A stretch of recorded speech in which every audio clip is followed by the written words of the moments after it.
What's up, FOMO apes? Welcome to the channel where we give you daily updates and weekly updates in the crypto space. What's going on with NFTs, the latest land sales, IDOs, token analysis, and more. This is an educational channel. Everything that I say on here is opinion based. I am not a financial advisor. I am not your financial advisor. Never take what I or any other YouTuber says for facts, and always do your own research. This is a volatile market, so be aware that you can make a lot of money as well as lose a lot of money. But without further ado, let's get into today's video. Today we are going to be talking about NFTs, or non-fungible tokens. I'm sure you've been scrolling on Twitter and seen your favorite athlete have a picture of an ape or a cat or a doge, and you're thinking, what's going on here? Everybody has been on this hype train, this craze train. I definitely think it's not a bubble. I think it is the future. But that will be for another video. But getting to it, a non-fungible token more or less is a unique one-of-one asset that cannot be replaced with something else. Look at Bitcoin, for example. If you have one Bitcoin and you want to trade one Bitcoin for another Bitcoin, you will get just another Bitcoin. That's all you'll have. That's interchangeable. So that the value is interchangeable. Whereas NFTs, let's use a Bored Ape Yacht Club for example. Think of this JPEG as a one-of-one trading card, right? Like if you were to trade the most rarest baseball card for another card, you wouldn't get that same exact card, because that card is a one-of-one. It is a unique. It's the only one in the collection. It has certain attributes and traits that differentiate from the other ones in the collection. So it is totally unique. And when you buy this NFT, basically a block gets put on the blockchain that says you are the original OG, or whatever number that you buy the NFT. You are that owner. You own that piece of that digital asset. So it can't be copied, it can't be, it's indivisible, which is one of the traits and attributes that we will be talking about later on. So basically NFTs are just unique one-of-one assets that their value is non-interchangeable. Most NFT collections are programmatically generated, also called procedural generation. In computing, it is a method of creating data algorithmically as opposed to manually. So basically it's just a faster way for the dev team and artists, creators of the project, to generate a collection of, say it's a 10,000 NFT collection. It's going to be hard for them to put in hundreds of traits and draw all these things manually, etc. And while working on building up the community in their Twitters and Discords while they're doing all this. So it's basically an easier and faster way for the team to put out a shit ton of unique images, all with different unique traits and attributes, versus doing it manually. So moving on, some of the and these are not like aesthetic traits that I'm about to be talking about right here. These are attributes and traits of a just good NFT in general, or just NFTs in general. So moving on, we will start off with indivisibility. One of the foremost traits of non-fungible tokens refers to indivisibility. As a matter of fact, NFTs have been tailored to be indivisible by default for serving their utility. For example, you cannot purchase a plane ticket and divide it between two people, right? Only one person can buy the ticket and use it because there's only one seat. Indivisibility implies that you cannot divide an NFT into smaller tokens, and you need to purchase the whole NFT for owning an item. So when you pay for the NFT, you own the complete thing, not just, a part of it. Fractional ownership, on the other hand, now enables multiple users to own NFTs, which represent a share in real-world assets. We will get into that later, but for now we're moving on to uniqueness. The next and most critical entry among attributes of non-fungible tokens refers to uniqueness, which is basically related to indivisibility in a way. NFTs are unique by definition, especially with the element of non-fungibility. Fungibility implies that you can replace an asset with a similar asset. Many of the fungible assets are the same, and you can easily divide or exchange fungible assets for one another. For example, you can get $10 bills in exchange for one $100 bill. For example, you can get 10 $10 bills in exchange for one $100 bill. On the other hand, non-fungible tokens offer the value of non-fungibility with uniqueness as a primary trait. So non-fungibility basically implies that you could have only one type of NFT without any other alternative. Moving on to ownership, speaking of possession, another critical entry among NFT features refers to ownership. The ownership of an NFT is one of the factors you can find in the subtext of NFT traits. NFTs are indivisible and only one person can own an NFT.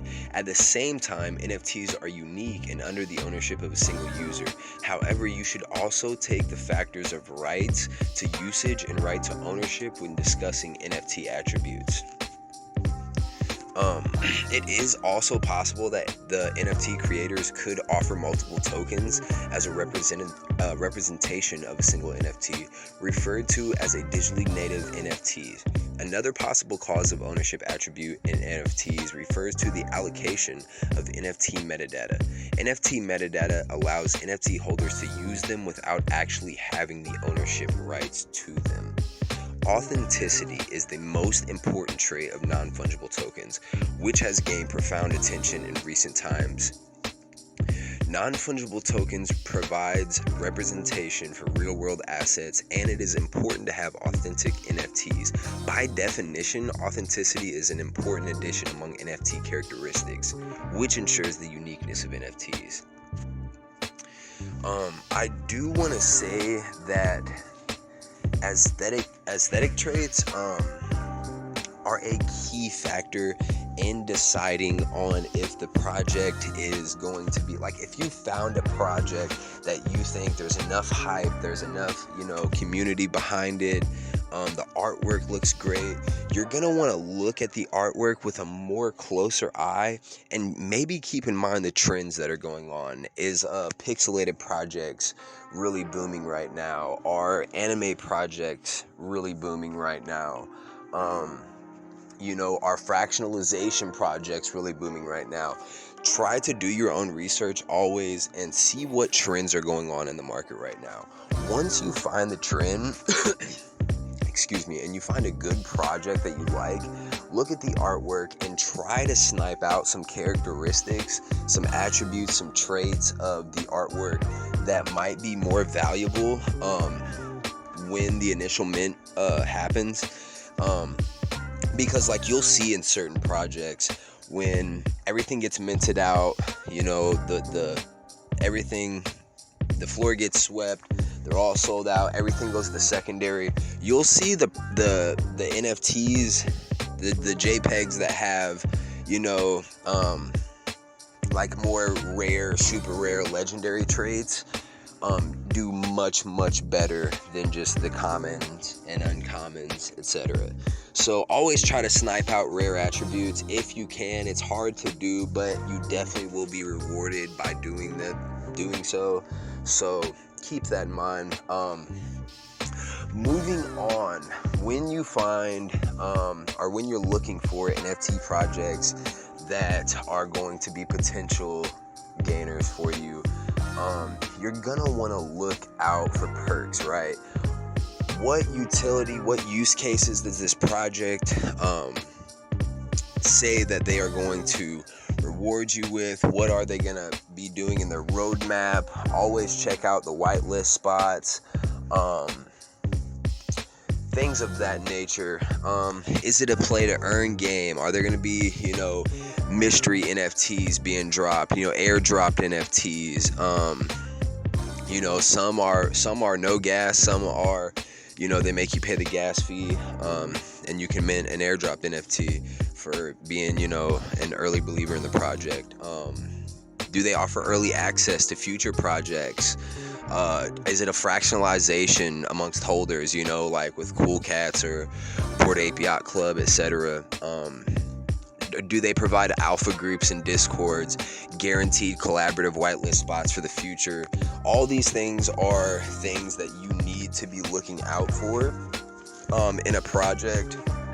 And like I said, always stay on top of the trends, because that can make or break your gains. Always keep that in mind. Community volume, I would say, would be the next big thing on the list to look out for, obviously. Obviously a decisive factor. Since it impacts how many potential buyers the project will have on the open market, obviously the larger the community, the larger the potential return.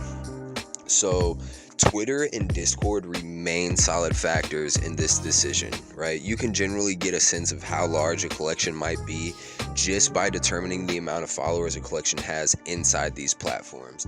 So, you found one that, it's got good perks, it's got, decent utility, nice use case, okay, you like the artwork, you think it's, a trendy project maybe, or that it falls along with a trend that's going on and booming right now. So you want to go to Twitter, you want to go to Discord, you want to look at the community. What is the community talking about? How are they feeling about the project? Is it a DAO type project where it gives you governance rights and voting rights?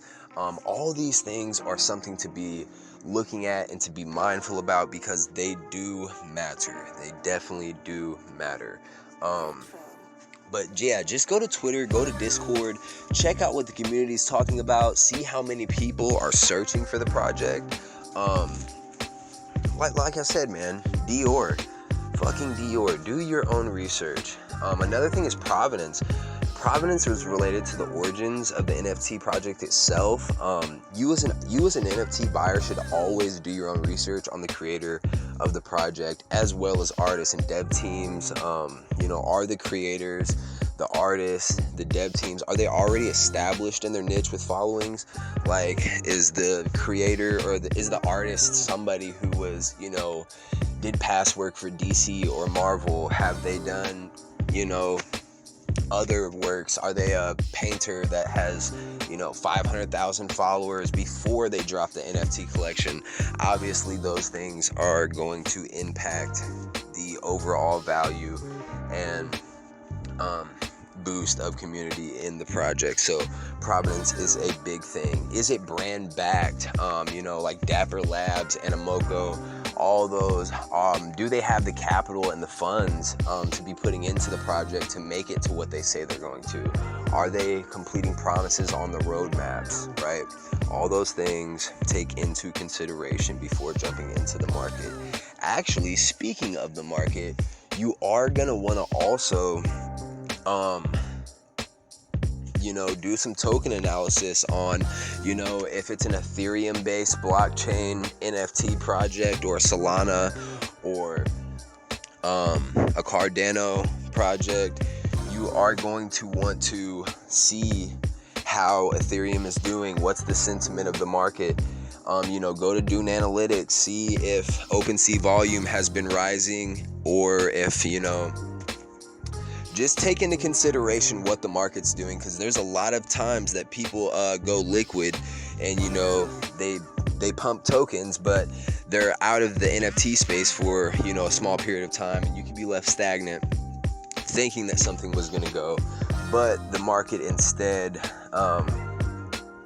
ETH pumps and NFTs are sitting, with not as much volume as they would if, ETH would be stagnant and consolidating. So just things to keep in mind.